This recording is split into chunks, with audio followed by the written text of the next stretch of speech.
So ayun guys, ipapakita ko sa inyo kung gaano kahalaga itong ginagawa natin na antena na ito.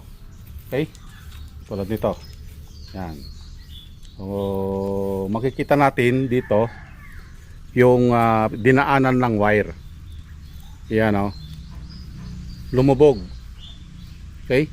So ibig sabihin, ang nagpalaki niyan sa sanga na ito, sa part na ito, ay ito.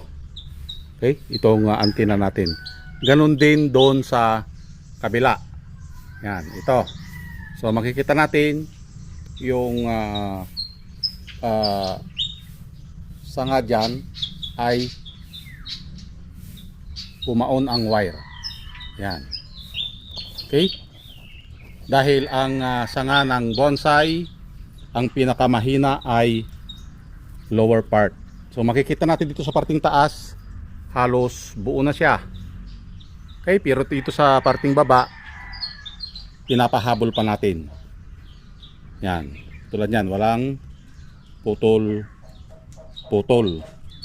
So ganito dapat ang gawin natin sa ating mga bonsai para makahabol yung part na lower part or pinakamababang sanga. Okay? At ito na yung kanyang itsura after natin magupitan.